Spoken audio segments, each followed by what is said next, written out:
It's been a long tradition for Jordan Brand to drop a Jordan 11 every holiday season. This year, they dropped a whole village of 11s.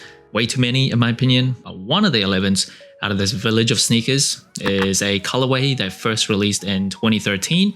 It has never seen a return or retro, so it's not an OG colorway. Michael Jordan never wore this on his way to 72 wins, 10 losses, another championship.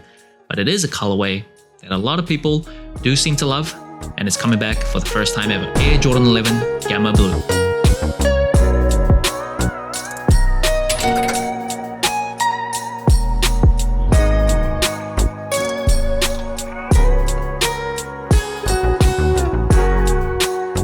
Now the shoe is dropping on December 13th for a bonkers price of $235. This year, a lot of Jordans did go up by $5. So before it was still very expensive, $230.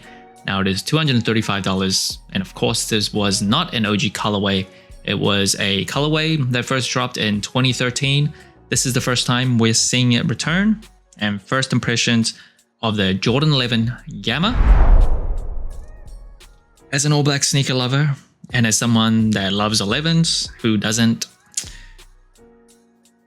I think this is a nice colorway, the best of the holiday pack that we got this year, but I don't know, I think some people see this colorway as like one of the best. I just don't think so. I think it's really good, very sleek. Yeah, there's just some other black 11s that I would really much prefer to have. Red, of course, Space Jams, two that come to mind immediately.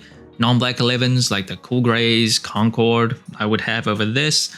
Even the Columbias, an OG colorway, I would take over this. So I think this is nice, but I'm definitely not in that group where I think this is one of the best 11 colorways ever. Just that is what it is. I'm not going to pretend to have an opinion just because it might be the correct way to think. I think it's nice, but nothing too delicious. And the materials on the shoe, after a few Jordan 11s in a row where they swapped out kind of the standard setup for an 11. It's kind of nice to see this ballistic nylon mesh return, as well as the pant leather. It is very distinct for the 11s, and the pant leather here, it is actual leather. It is not the thickest cut though, still relatively thin. There are 11s that definitely have like thinner pant leather, but this isn't very thick, but at least this one is not synthetic. Now the mesh here on the base layer, that is pretty general, and then moving on to the back of the shoe, you'll see leather cuts there. Very minimal amounts. That isn't like the best quality or anything. And then moving on to the booty of the shoe, you will see the 23 that is just printed onto the tab here on some like special Jordan 11s, like the Gratitudes from a few years ago. That was like its own piece. So they slightly elevated it there. And then on the heel here, you get the Jumpman that is stitched. About 10 years ago, some retros did have the Jumpman on one shoe facing like the wrong way. Felt like it just kind of looked weird. This time, they have corrected it. Recent 11s, they have all corrected it too. And now moving up the tongue, you'll see the regular Jumpman Jordan tag. And then right behind the tongue, you'll get this tag that says, quality basketball products inspired by the greatest player ever. And no extra laces for this shoe, just black laces. I think honestly, the yellow or blue laces would look pretty cool, even though maybe a bit too much. That will maybe turn this colorway into more like a kid's kind of shoe if they did that. So out of the three, I think I still would have gone with black laces, but they don't even give you the option. Now the inspiration behind the shoe, Tinker Hatfield was originally inspired by a sports car, a convertible specifically. So the mesh was supposed to be like the cloth of a convertible with the pant leather acting as the body. It also was used to provide more stability and support. Now one thing that some people have commented, and I have to say this every time because it's kind of getting frustrating, is they think it was only done for support. The whole inspiration behind the 11s didn't count, which is insane. When you design a shoe or any product, you take inspiration from different things, different walks of life, different experiences, and you fit it to meet the product's requirements. So because it was a basketball shoe, obviously stability is one of them. And then Tinker Hatfield himself actually said, there's an article quoting the man himself, saying that he was inspired by a sports car convertible. So it can be both. Doesn't have to be one thing or the other. Now moving on to the cushioning, the 11s comes with a Phylon midsole with a full-length Nike Air unit as well as a full-length carbon fiber plate. Now this was actually the last shoe Jordan Brand used Nike Air. From the 12s onwards, they would switch things up. They It went to Zoom Air, and you'll see this rubber outsole here, one of the prettiest outsoles. You'll have the herringbone at the forefoot as well as the heel, and then a not really very translucent outsole. It's not like icy outsole as well with that kind of clear icy blue. And great thing about carbon fiber, it's lightweight. It is also very durable, so provides a lot of stability, rigidity, as well as kinetic energy return. In the insole of the shoe, you see the yellow Jumpman here, black insole. It is a polyurethane insole for $235. They better come correct. And at least this time, they came correct. Box of the shoe, Jumpman 11 box. Exactly the type of paper that you would expect. And an 11. And in terms of sizing and comfort, I am a wide and flat footer. For 11s, generally I do have to go up half a size, with the main issue being the toe box area. So I've gone through the size before, and that toe, even when you try to break it in, when you wear this shoe quite a bit, it just never really quite feels comfortable. Still kind of strangles your foot a little bit here. Similar to an SB, I have to go up half a size in those as well, which does lead to, unfortunately, a little bit of heel slippage. Apart from that, it's actually a decently comfortable shoe, pretty light despite what it might look like. And underfoot, the cushioning is still pretty ancient, can be kind of stiff with the carbon fiber, but for a Jordan Retro, I think it is decent. And that brings the total sole score of the Jordan 11 Gamma to 29.5 out of 40, a pretty good score compared to other general releases. Now first, it is colorway. I think this is a nice colorway.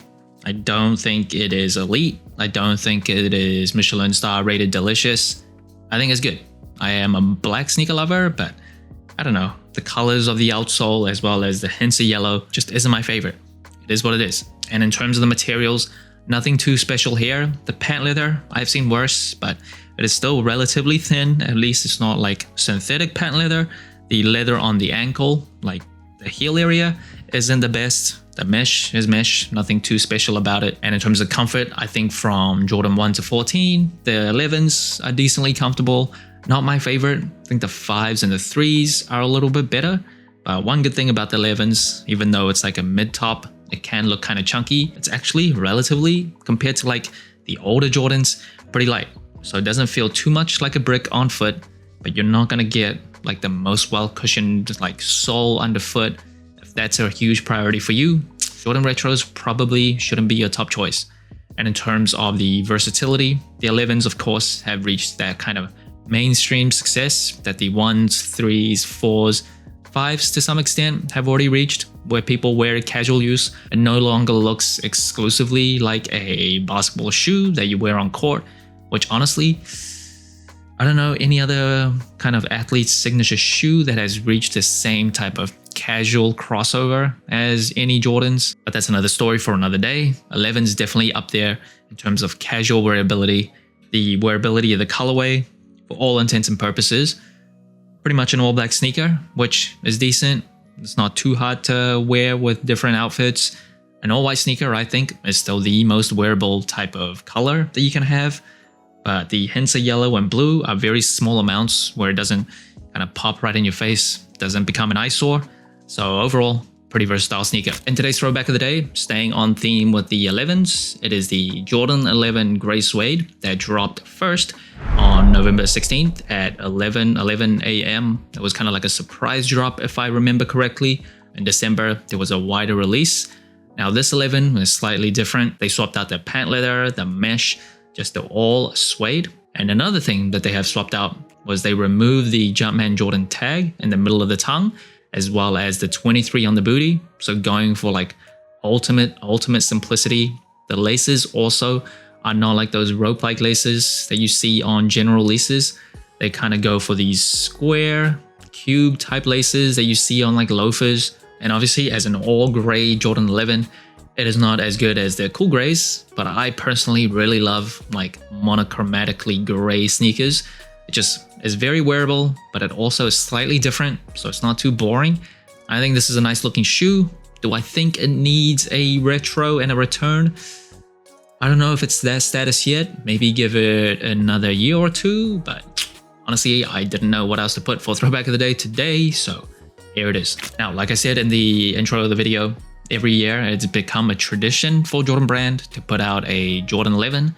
This year, they have come with 9. A bunch of Jordans that I don't think anyone loved a lot of them. Like some of them were just kind of lazy or what are you doing? But without a doubt, this is the one that most people are looking forward to.